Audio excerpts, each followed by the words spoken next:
14 hours. That's how long it took for one Federal Reserve decision to send the gold and silver markets into complete chaos. Prices swinging wildly in both directions, traders scrambling to adjust positions, billions of dollars in value created and destroyed within a single trading session. And if you woke up that morning, checked your portfolio, and wondered what the hell just happened, you're not alone. But here's what most investors don't understand. This wasn't random. This wasn't unpredictable. This was the market responding to a Fed decision in exactly the way it has responded to similar decisions for the past 4 decades. The pattern is mechanical. The reaction is predictable. And if you understand why gold and silver respond to Fed decisions the way they do, you'll never be caught off guard by these moves again. What I'm about to show you is the anatomy of a Fed-induced precious metals chaos event. How it starts, how it unfolds, why the initial reaction is often wrong, and how smart money positions before, during, and after these events. This isn't speculation. This is Federal Reserve data, COMEX trading records, historical price action compared against dozens of similar events. A pattern so consistent that professional traders have built entire strategies around it. By the end of this video, you'll understand exactly what the Fed decided that triggered this chaos, why gold and silver reacted the way they did, what typically happens in the days and weeks following these events, and how to position yourself for the next one. Because Fed decisions don't stop. They happen 8 times per year at minimum, and each one creates opportunities for those who understand the pattern. Welcome to the silent economy. Let's dissect this chaos. Before I show you exactly what happened, you need to understand the framework of how Fed decisions impact precious metals. Because without this framework, the price action seems random. With it, the moves become logical. Gold and silver are unique assets. They pay no dividends. They generate no earnings. Their value comes from their role as monetary alternatives, stores of value, and hedges against currency debasement. This means their price is profoundly sensitive to monetary policy, more sensitive than almost any other asset class. Here's the framework you need to understand. There are 3 primary channels through which Fed decisions impact precious metals. Channel 1, interest rate. Expectations. Gold and silver compete with interest-bearing assets. When rates rise, bonds and savings accounts become more attractive. The opportunity cost of holding non-yielding precious metals increases. This creates downward pressure on gold and silver prices. When rates fall, or are expected to fall, the opposite occurs. Non-yielding assets become relatively more attractive. Precious metals benefit. But here's the critical insight. Markets don't react to current rates. They react to expectations about future rates. A Fed decision that changes those expectations, even slightly, can trigger significant precious metals moves. Channel 2, real yield impact. Real yields equal nominal interest rates minus inflation. This is arguably the most important factor for gold pricing. When real yields are negative, meaning inflation exceeds interest rates, gold becomes extremely attractive. You're losing purchasing power holding cash. Gold at least maintains value.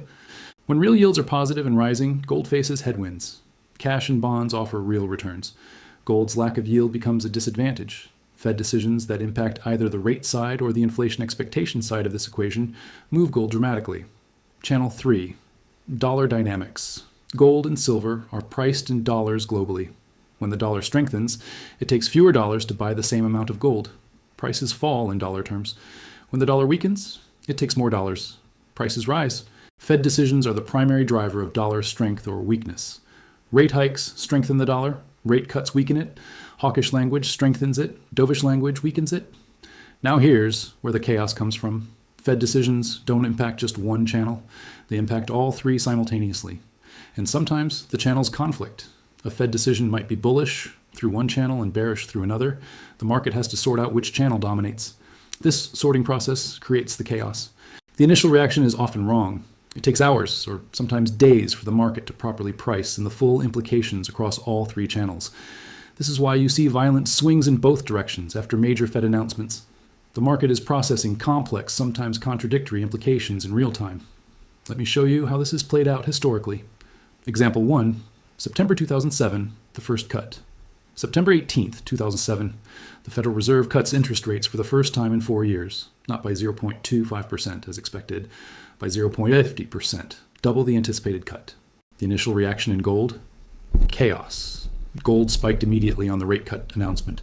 Channel 1 was clear. Lower rates benefit gold. The dollar weakened. Channel 3 supported gold as well.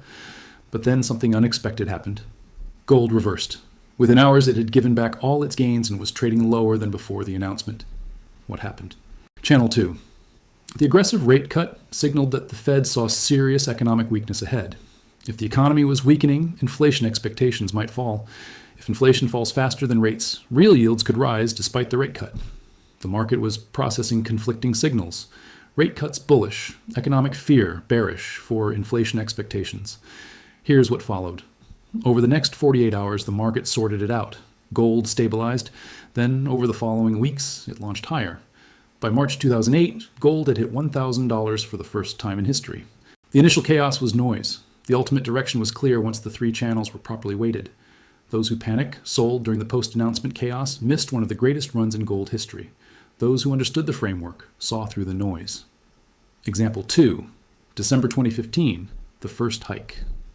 December 16th, 2015, the Federal Reserve raises interest rates for the first time in nearly a decade, from near 0 to 0.25, 0.50%. This was the most anticipated Fed decision in years. Everyone knew it was coming. The question was how markets would respond. Gold had been falling for years, from $1,920 in 2011 to $1,050 in December 2015. Surely the beginning of a rate hiking cycle would crush gold further. The initial reaction? Gold dropped, as expected. Channel 1, higher rates hurt gold. Channel 3, the dollar strengthened. All logical. But then came the chaos. Within days, gold bottomed and began rallying. By February 2016, it had gained over $200 from the December low. What happened? The market processed a crucial insight. The rate hike was already priced in. Everyone had positioned for it. When it finally arrived, the positioning had become so extreme that the natural response was to unwind. More importantly, Channel 2 came into play. The Fed's accompanying statement and economic projections suggested this would be a very gradual hiking cycle. Inflation expectations remained stable. Real yields weren't going to spike. The initial reaction reflected the headline. The subsequent move reflected the full analysis across all three channels. Those who sold gold on the rate hike missed a 20% rally over the following months. Example 3. July 2019, the insurance cut. July 31st, 2019. The Federal Reserve cuts rates for the first time since the financial crisis, but they call it a mid-cycle adjustment or insurance cut. Not the beginning of an easing cycle, just fine-tuning. Gold had been rallying in anticipation. It had risen from $1,270 in May to $1,125 by July. The rate cut was expected. What would the reaction be? Chaos, pure chaos. Gold initially spiked on the cut, but Fed Chair Powell's press conference changed everything. He used language suggesting this might be a one-time move, not the beginning of sustained easing, just insurance. Gold reversed hard. It dropped over $40 in hours. Traders who had bought in anticipation were crushed. But here's what followed. Over the next month, despite Powell's insurance cut language, more cuts came. September brought another cut. October brought another. The dollar weakened. Real yields fell. Gold surged to $1,550 by September, the highest level in 6 years. The initial chaos following the July announcement was noise. The underlying direction of policy was clear. Those who understood the framework could see through Powell's temporary language. Example 4, March 2022, the liftoff. March 16th, 2022. Inflation was at 8%, the highest in 40 years. The Fed had been behind the curve for months. Finally, they raised rates. The first hike since 2018, the beginning of what would become the most aggressive tightening cycle in decades. Gold was trading near $1,900. Most analysts expected a crash. Rising rates, strong dollar, inflation fighting Fed, all bearish for gold through the traditional framework. The initial reaction? Gold barely moved on the announcement. Then, over the following days, it actually rallied, hitting $2,000 by early April. This made no sense through a simple framework. Rate hikes should hurt gold. What happened? Channel 2 dominated. Real yields, despite the rate hike, remained deeply negative. Inflation was at 8%. Rates were still near zero. Real yields were negative 7% or worse. In that environment, gold remained attractive despite rising nominal rates. The market processed a nuanced conclusion. Rate hikes from extremely negative real yield territory don't hurt gold the way rate hikes from positive real yield territory do. Context matters enormously. The chaos after the March 2022 announcement was the market learning this lesson in real time. Gold eventually fell as the hiking cycle continued and real yields turned positive by late 2022. But the initial post-announcement move was the opposite of what simplistic analysis would suggest. 4 examples, 4 Fed decisions, 4 episodes of chaos, and in each case, the initial reaction was either wrong or incomplete. The ultimate move required understanding all 3 channels in context. Now let me explain exactly what happened with this latest Fed decision and why it sent gold and silver into chaos. The Federal Reserve made an announcement that contained elements the market needed to process across all three channels, and the processing wasn't clean. Let me walk you through each channel's impact. Channel 1, interest rate expectations. The Fed's decision and accompanying statement shifted expectations about the future path of rates. The market had priced in certain expectations. The Fed's communication either confirmed, exceeded, or disappointed those expectations. When expectations shift, gold and silver must reprice. The magnitude of the repricing depends on how significantly expectations changed. In this case, the Fed's language and projections caused meaningful adjustments to the expected rate path. This triggered immediate repositioning across the precious metals market. The futures market showed massive volume spikes in the hours following the announcement. Traders were adjusting positions rapidly based on the new expectations. Channel 2, real yield impact. The Fed's updated economic projections included forecasts for both growth and inflation. These projections impact the real yield outlook. If the Fed projects inflation remaining elevated while rates plateau, real yields fall. Bullish for gold. If the Fed projects inflation declining faster than expected while rates remain high, real yields rise. Bearish for gold. The market had to digest these projections and recalculate real yield trajectories. This calculation isn't instantaneous. Different analysts reach different conclusions. The market churns until consensus emerges. Channel 3, dollar dynamics. The dollar reacted immediately to the Fed announcement. Currency traders processed the implications for dollar strength or weakness.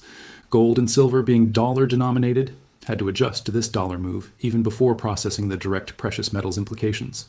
The dollar's reaction was itself volatile. Initial moves reversed. This transmitted directly into precious metals volatility. Here's what created the chaos specifically. The three channels gave conflicting short-term signals. The rate expectations channel suggested one direction. The real yield channel suggested complexity. The dollar channel was volatile and unclear. When all three channels align clearly, precious metals move decisively in one direction.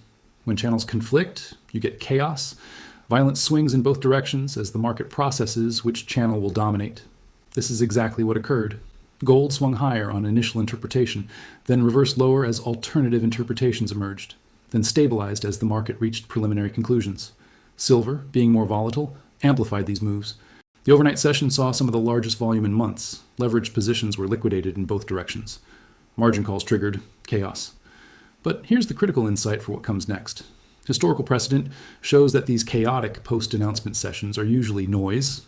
The ultimate direction emerges over days and weeks, not hours. The market is still processing. The initial chaos represents positioning adjustments, not fundamental conclusions. Watch what happens over the coming days. Watch which channel ultimately dominates. Watch whether the initial knee-jerk reaction holds or reverses. Based on the framework and historical precedent, the odds favor that the first reaction was incomplete at best, wrong at worst. Let me address the obvious objections. The Fed can't actually control gold prices. Gold is too big, too global. The Fed doesn't control gold prices directly, but they control the dollar. They control interest rates. They control the money supply. These are the primary inputs to gold pricing. When you control the inputs, you influence the output. That's not conspiracy. That's basic cause and effect. Markets are efficient. The reaction was correct pricing of new information. Market efficiency is a theoretical ideal, not a practical reality, especially in the immediate aftermath of complex announcements. The historical record shows that initial reactions to Fed decisions are frequently reversed or modified over subsequent days. This doesn't happen if initial pricing is efficient. This time is different. The market dynamics have changed. Every chaotic session feels unique, but the underlying dynamics remain consistent. Interest rates impact gold through opportunity cost. Real yields matter for relative attractiveness. Dollar movements translate directly to dollar-denominated assets. These relationships have held for decades. They held through different Fed chairs, different economic conditions, different market structures. They're fundamental, not circumstantial. Nobody can predict what happens next. It's all random. Nobody can predict with certainty. But probability-weighted analysis based on historical precedent is not random. When similar Fed decisions have produced similar initial chaos, subsequent moves have followed recognizable patterns. This isn't prediction, it's pattern recognition. And pattern recognition provides an edge even without certainty. So what do you actually do with this information? First, never react to the initial post-Fed chaos. The first hours after a Fed decision are the worst time to make decisions. Volatility is highest. Information is still being processed. Emotional reactions dominate. Wait for the dust to settle. Second, analyze all three channels independently. When a Fed decision occurs, work through each channel separately.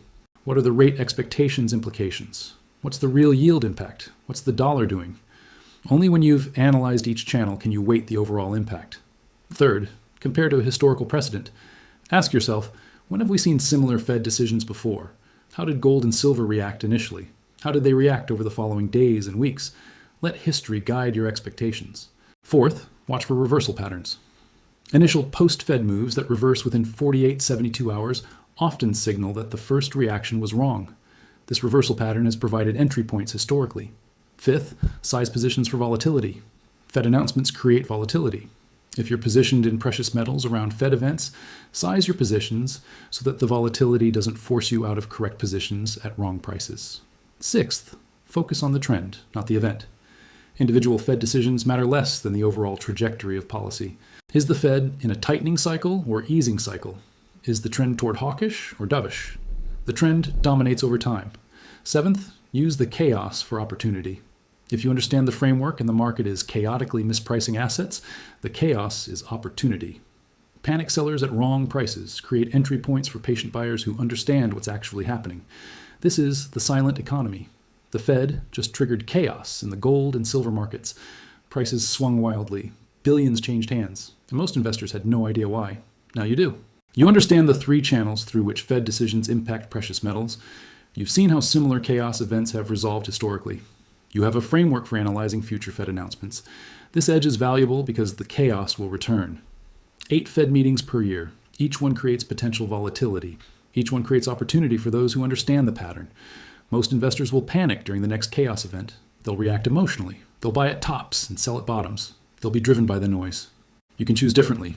If this analysis helped you understand something you didn't before, subscribe and hit the notification bell. Next week, we're breaking down exactly which precious metals assets perform best during Fed easing cycles versus tightening cycles, and how to position your portfolio accordingly. Drop a comment below. Were you caught in this chaos? How did you react? What will you do differently next time? I read every comment. Markets reward those who understand structure over noise, who see patterns where others see randomness, who maintain rationality when chaos erupts. That's the advantage. Thanks for watching. This is The Silent Economy, and we'll see you in the next one.